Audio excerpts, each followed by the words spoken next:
लोणावळा महाबळेश्वर प्रमाणेच आता पर्यटकांना माळशेज घाट सुद्धा खुणावतोय। पिंपळगाव जोगा धरणाच्या बॅकवॉटरचा परिसर सध्या गजबजल्याचं चित्र पाहायला मिळतंय।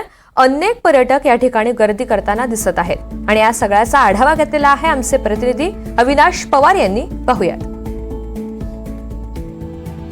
नगर कल्याण महामार्गावर माळशेज घाटाजवळ असणारा हा परिसर पुणे मुंबई सारख्या ठिकाणचे जे पर्यटक असतात ते नेहमीच अशा पद्धतीचं एखादं ठिकाण पाहतात की ज्या ठिकाणी गेल्यानंतर आपल्या कुटुंबाला एक आनंद मिळेल, तिथे आल्हाददायक वातावरण असेल आणि तिथून मिळणारी ऊर्जा ही आपल्या कामासाठी उपयोगी पडेल।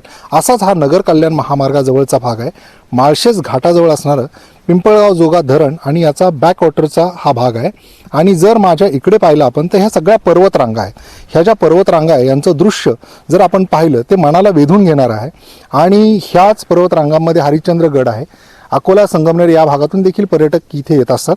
त्यासोबतच नगर कल्याण हा जो महामार्ग आहे तिथून पिंपळगाव जोगा धरणाच्या या बॅकवॉटरवरून जो रस्ता जातो तिथून देखील आपल्याला हरिश्चंद्रगडाकडे जाता येऊ शकतं।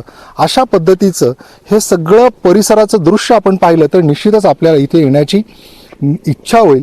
आणि केवळ आपणच नाही तर अनेक सिनेमा दिग्दर्शक देखील इथे शूटिंग करता येत असतात आणि त्याच्यामुळेच हा जो सगळा परिसर आहे तो आपल्याला अशा पद्धतीने विलोभनीय असा दिसतो। हे जे पिंपळगाव जोगा धरण आहे याचा हा सगळा जलाशयाचा भाग आहे।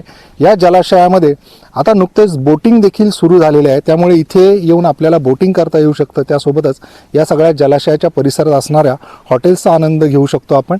आणि हे सगळं जर दृश्य आपण पाहिलं तर अगदी थेट ह्या सह्याद्रीच्या ज्या पर्वतरांगा आहेत, हे कडे आहेत, हे अनेक ट्रेकर्सला देखील इकडे बोलावत असतात आणि ट्रेकर्स या माळशेज घाटामध्ये ट्रेकिंग करण्याकरता येत असतात। अशी ही सगळी सह्याद्रीची जी शिखरं आहेत ती निश्चितच आपल्याला या ठिकाणी येण्यासाठी खुणावत आहेत।